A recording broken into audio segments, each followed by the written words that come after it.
Olá, irmão, Deus abençoe você, a sua casa, a sua vida nesse dia. Estamos aqui para a nossa terceira lição. Hoje nós vamos falar sobre uma outra marca importante na vida cristã apresentada por João, que é a marca de uma nova conduta. Para isso eu quero convidar você a abrir a sua Bíblia na carta de 1 João, a partir do verso 5, e leremos até o verso de número 10. E diz assim: essa é a mensagem que dele ouvimos e transmitimos a vocês. Deus é luz e nele não há treva alguma. Se afirmamos que temos comunhão com ele, mas andamos nas trevas, mentimos e não praticamos a verdade. Se, porém, andarmos na luz, como ele está na luz, temos comunhão uns com os outros, e o sangue de Jesus, seu Filho, nos purifica de todo o pecado. Se afirmamos que estamos sem pecado, enganamos a nós mesmos e a verdade não está em nós.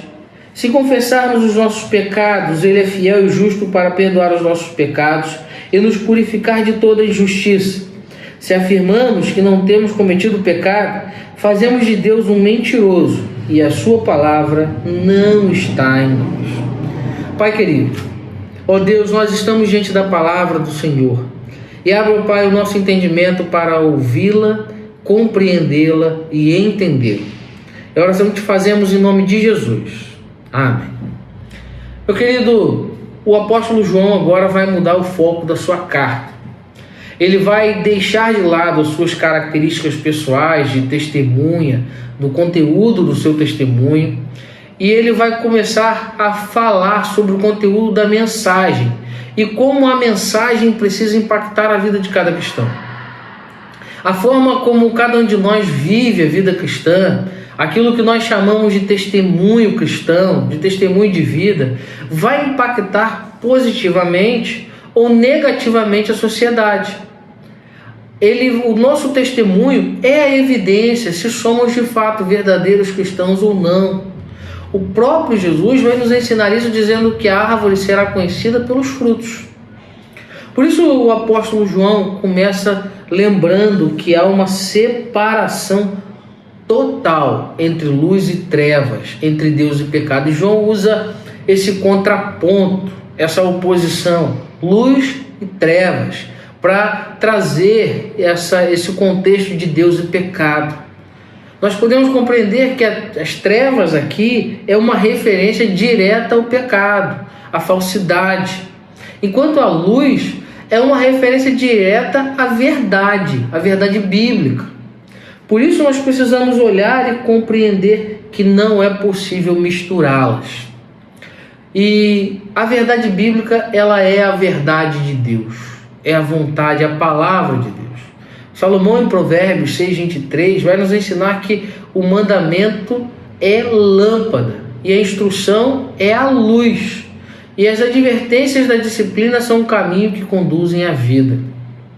Então nós podemos entender que o apóstolo está nos alertando contra as heresias do gnosticismo, onde os mestres que alegavam ser verdadeiros iluminados, e ele vai dizer que os que andam na verdadeira luz se afastam, têm uma nova conduta porque se afastam do pecado. E os mestres do gnosticismo se diziam iluminados, mas não reconheciam sua condição de pecador. E aí João vai enumerar algumas características dessa nova conduta. A primeira característica dessa nova conduta é a verdade. E aí no verso 6 ele vai dizer que se afirmamos que temos comunhão com ele e andamos nas trevas, mentimos e não praticamos a verdade. Meu querido, aqueles que vivem na luz, acima de tudo, vivem uma vida de verdade. Não estão envoltos com mentiras. A verdade precisa ser uma realidade na vida do cristão. João está nos alertando para o risco da hipocrisia. A hipocrisia é dizer uma coisa e viver outra. João vai dizer que viver uma vida de aparência, ou seja, declarando que temos comunhão com o Pai, quando na verdade às escondidas temos práticas de obras que são obras das trevas, nós nos tornamos mentirosos. Nós evidenciamos que não temos comunhão com Deus. João está dizendo que o nosso discurso precisa ser um discurso verdadeiro. E o que vai evidenciar se ele é verdadeiro? É a nossa prática, é a nossa conduta. Os falsos mestres que João estava combatendo, eles tinham essa prática. Eles alegavam ser pessoas muito iluminadas, com uma aparência muito piedosa, possuidoras de uma comunhão muito especial.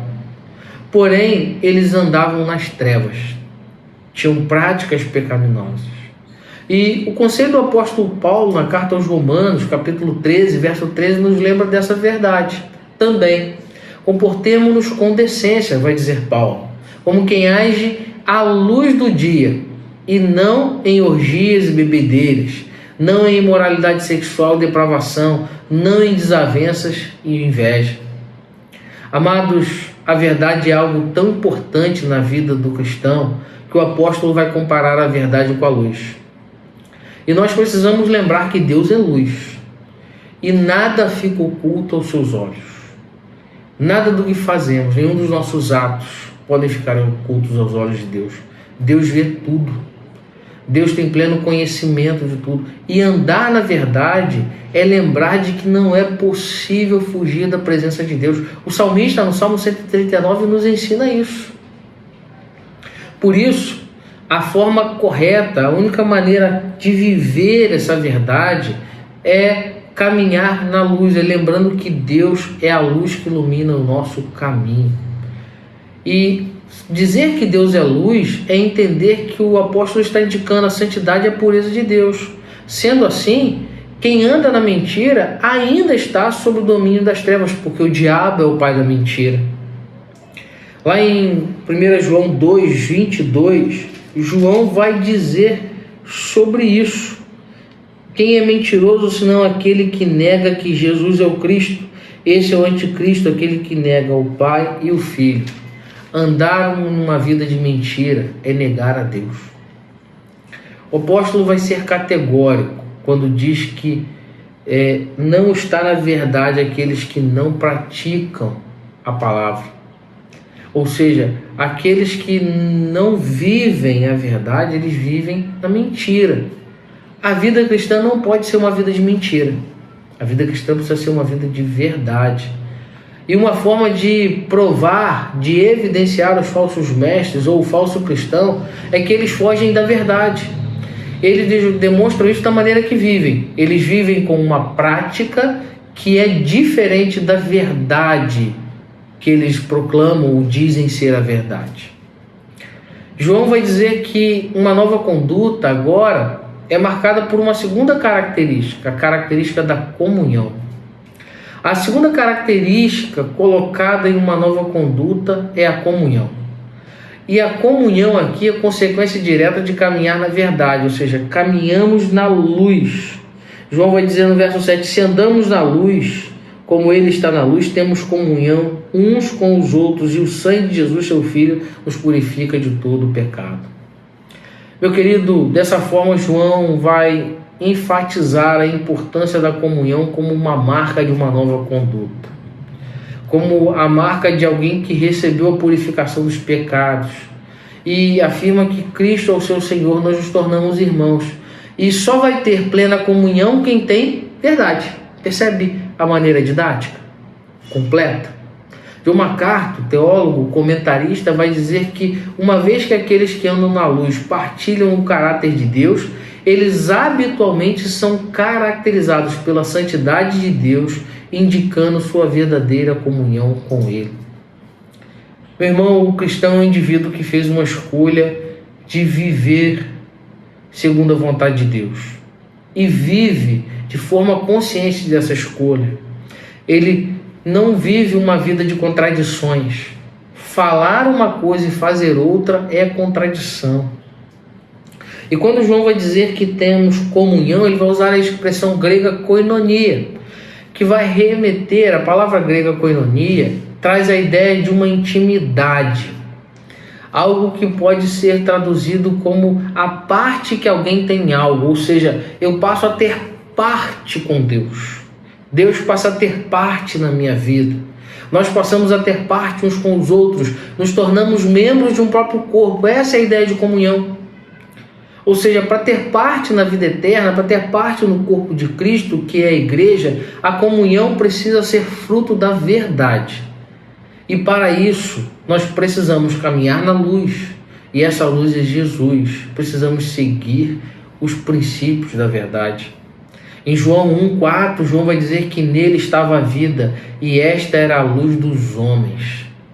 A verdade, a comunhão está em Jesus. Nós precisamos refletir sobre isso, sobre essa verdade. Não é possível ter comunhão com Deus andando em trevas.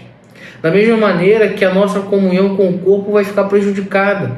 O cristão que quer viver uma vida dentro da igreja com uma prática pecaminosa perde a capacidade de viver em comunhão. Queridos, quantas brigas, quantas divisões, quantos problemas são causados no nosso meio por causa da mentira, por causa de comportamentos que são característicos do velho homem, daqueles que andam nas trevas.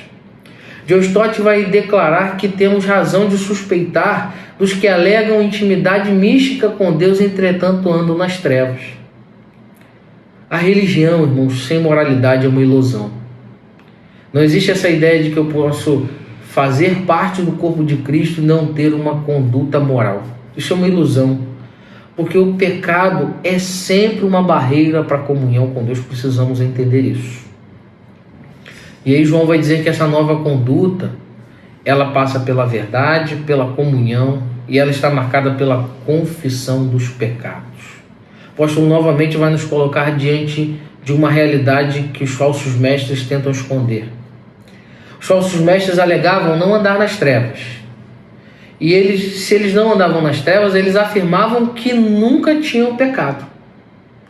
E aí João vai dizer, olha, se afirmamos que estamos sem pecado, enganamos a nós mesmos e a verdade não está em nós. É um paradoxo. Nós não podemos dizer que não pecamos, mas ele vai dizer, se confessarmos os nossos pecados, ele é fiel e justo para perdoar os nossos pecados e nos purificar de toda injustiça. João vai dizer, olha, confessar os pecados é fundamental para uma nova conduta. Porque a confissão é fruto de uma consciência iluminada, de uma vida verdadeira. E a confissão de pecados abre o caminho da comunhão com Deus. John MacArthur, o teólogo, vai dizer que se alguém nunca admite ser pecador, consequentemente não pode haver para este salvação. Porque confessar os pecados é algo primordial na vida do cristão. Essa ação, ela é a porta de entrada para que possamos receber o perdão e entrar na nova vida que há em Cristo Jesus. Se nós confessarmos os nossos pecados, ele é fiel e justo para nos perdoar. Está lá no verso 8.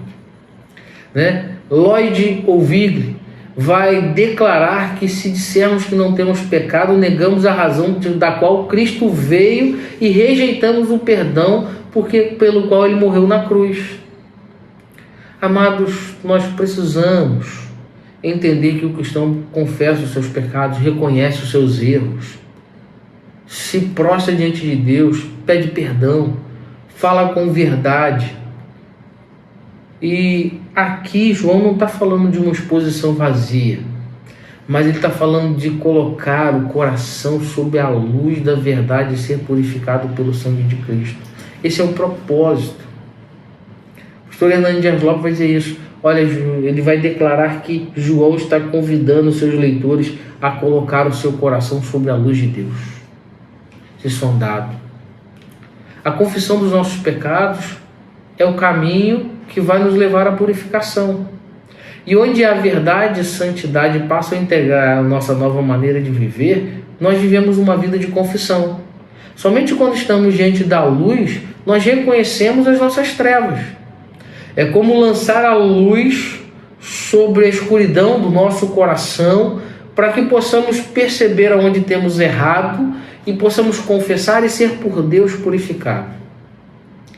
O verdadeiro cristão, o cristão genuíno, é alguém que confessa os seus pecados de maneira contínua. Não apenas repetindo, mas reconhecendo e mudando a sua conduta, fazendo um processo de santificação. Não é uma declaração de pecaminosidade por atacado ou genérica, mas é o reconhecimento das suas limitações. A confissão de pecados é uma característica dos cristãos genuínos. Deus sempre limpa aqueles que confessam, vai afirmar John MacArthur.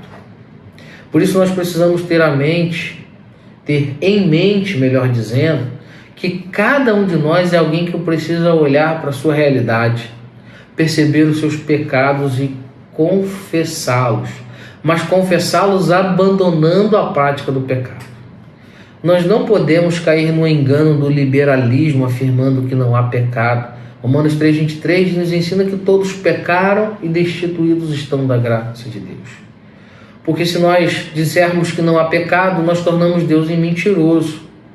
Algo que o próprio texto diz, né? Se dissermos que não temos pecado, nós fazemos de Deus um mentiroso e a sua palavra não está em nós. Olha que afirmação. Se afirmamos que não temos cometido pecado, fazemos de Deus um mentiroso e a sua palavra não está em nós.